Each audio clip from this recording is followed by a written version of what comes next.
Alô pessoal, alô guris e gurias fãs de esporte no Brasil e no mundo, meu nome é Lucas Costa e estamos no ar com mais um vídeo do Planeta Esporte. Roda a vinheta!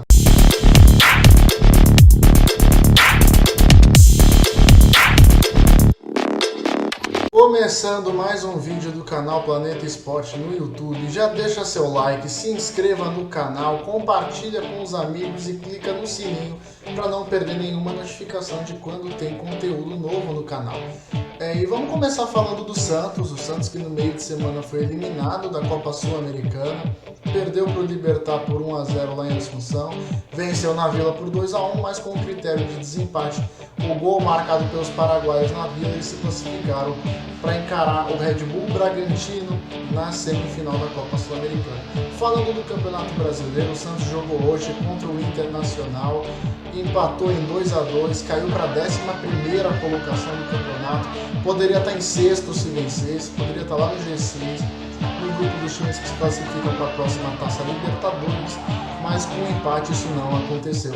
O Inter saiu na frente logo no começo do jogo com um gol meio que duvidoso do Gabriel Mercado, você está vendo aí, jogador da seleção argentina, passagem pela seleção argentina, disputou a Copa do Mundo de 2018 na Rússia, ele fez o gol, o primeiro dele com a camisa do Internacional. O Santos empatou, o gol de empate do Santos foi marcado pelo Gabriel Pirani, isso ainda no primeiro tempo, o Gabriel Pirani empatou, ele que vem sendo bastante criticado por torcedores. O Lucas Braga fez a jogada do segundo gol, esse cruzamento aí perfeito na cabeça do Madison. O Madison fez o gol da virada do Santos, 2-1. O jogo parecia que caminhava por uma vitória do Santos, só que aí no finalzinho do jogo a lei do ex resolveu agir contra o Santos e o Yuri Alberto, após esse passe do Edenilson, marcou o gol de empate do Internacional. E o Inter justamente está na frente do Santos na tabela. O Inter é o 10º colocado e o Santos o 11º. Falando de reforços aí no time do Santos, vamos falar de reforços. Essa semana agora que vai entrar, devem chegar mais nomes. O Santos já tem fechado os atacantes Léo Batistão e Diego Tardelli. O Tardelli ainda vai ser oficialmente anunciado, mas já está tudo certo. Um contrato de produtividade até dezembro, com possibilidade de renovação até o final do Campeonato Paulista. E também tem a chegada de jogadores aí como Emiliano Velasquez, zagueiro uruguaio, deve chegar essa semana ao Brasil para realizar exames médicos e assinar o contrato de 2 anos com o Santos. Além dele, o meia Nico Gaetan, meia argentino, segue conversando com a diretoria do Santos. Ele já topou reduzir o salário, que seria em torno de 300 a 270 mil reais por aí, para fechar com o Santos. Seria também um contrato de 2 anos, jogador de 33 anos que estava no Sporting Braga e atualmente está sem clube. Quanto ao meia Gaston Ramírez, ele já foi descartado pela diretoria por conta da alta pedida salarial e também por ter sido oferecido ao Internacional. E assim como o uruguaio Martín Cáceres, o salário, a pedida alta do zagueiro Martín Cáceres, ficou mais difícil para trazê-lo, mas a diretoria segue conversando. A situação está bem difícil para trazer o Cáceres, mas as conversas seguem e ainda não foram encerradas. Ainda falando do Santos, né? A gente falou que o Santos está na 11ª colocação. O Fernando Diniz está por um fio no time do Santos. No comitê gestor do clube ele não é unanimidade, tem gente que já quer a demissão dele imediatamente, outras pessoas querem esperar a Copa do Brasil. O Santos enfrenta o Atlético Paranaense pelas quartas de final da Copa do Brasil e em caso de eliminação pode ser o fim da linha para o Fernando Diniz. Hoje no final do jogo ele gritou com o Lucas Braga na descida para o vestiário, xingou o Lucas Braga aí. Segundo informações, a gente viu um post aí do Guilherme Lesnock do Diário do Peixe, ele fez a postagem aí falando a respeito disso. O post está aí para vocês, né? Uma dura bronca que ele deu no atacante Lucas Braga na saída do jogo, ficou constrangido aí no camisa 30 do Peixe. Passando também para falar dos outros jogos dos paulistas na rodada, o Palmeiras perdeu em pleno Allianz Parque pro Cuiabá. O Cuiabá que estava brigando ali na zona do rebaixamento e tal, saiu na frente do Palmeiras logo no primeiro lance de ataque do jogo, com o gol do Cleison. Você está vendo aí o Cleison, aquele mesmo com passagem pelo Corinthians, pela Ponte Preta, ele fez o primeiro gol do jogo e já no final do jogo o William Correia, nesse chute aí de fora da área, esse chute de longe, fez o gol que selou a vitória do Dourado em pleno Allianz Parque na casa do Palmeiras.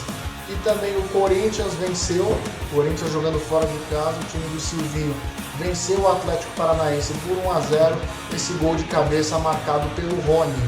O gol de cabeça marcado pelo Rony que colocou o Corinthians ali entre os primeiros colocados no Campeonato Brasileiro. O Corinthians que conquistou a sua segunda vitória seguida e está na 6ª colocação no campeonato.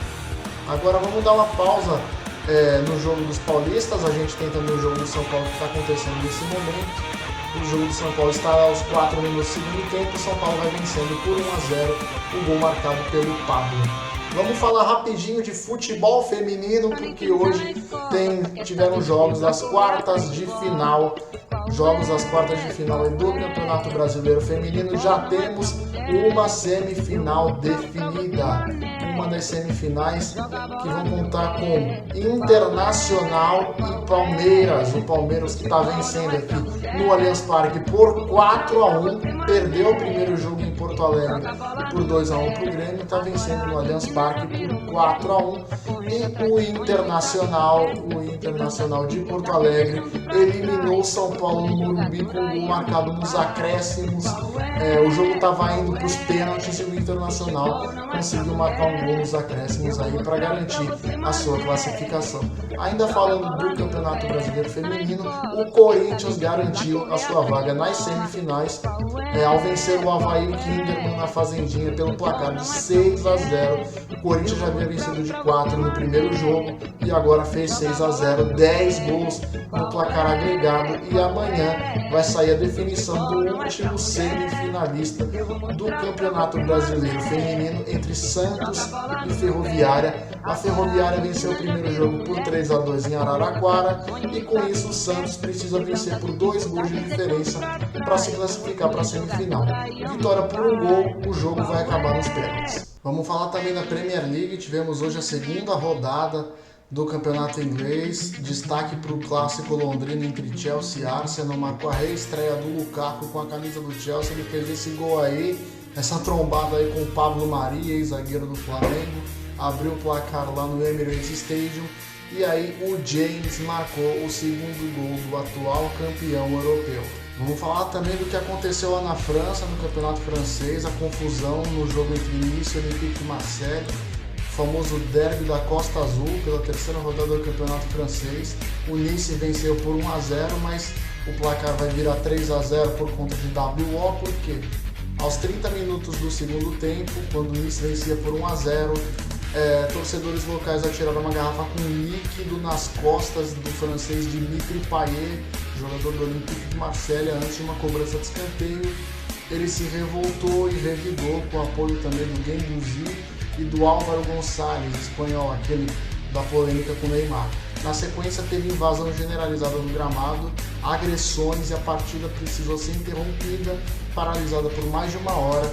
Teve o reinício autorizado pelo árbitro, mas como o Marcelo se recusou a voltar, logo em seguida a partida terminou.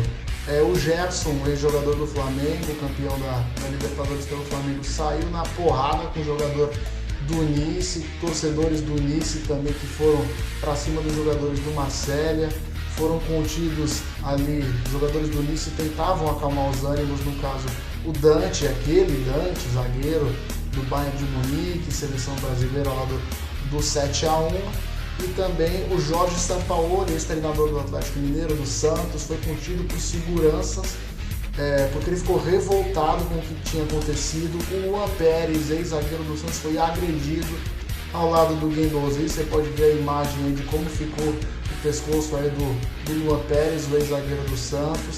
A mulher do Luan Pérez fez um post no Instagram, porque há um tempinho atrás, mal chegaram na França, eles tiveram a casa roubada enquanto o Luan estava participando de um jogo do campeonato francês pelo Olympique, e agora essas agressões aí que aconteceram contra o ex-zagueiro do Santos. A confusão ficou instaurada lá no estádio Allianz Riviera. E é isso, galera, ponto final nessa edição do Planeta Esporte. Vamos deixar para amanhã assuntos como as 24 horas de Le Mans. Tivemos vitória brasileira, inclusive, do Felipe Fraga, em uma das categorias aí nas 24 horas de Le Mans. Nesse fim de semana, a partir dos 3 próximos finais de semana, teremos a volta da Fórmula 1 com os grandes prêmios da Bélgica, da Holanda e da Itália, que vai ter corrida sprint lá no circuito de Monza. Beleza, galera? O próximo vídeo vai ser amanhã, temos bastante conteúdo também para falar. Já deixa seu like no vídeo, se inscreva no canal e clique no sininho para não perder nada de conteúdo do Planeta Esporte, beleza? Grande abraço a todos, fiquem com Deus e até mais!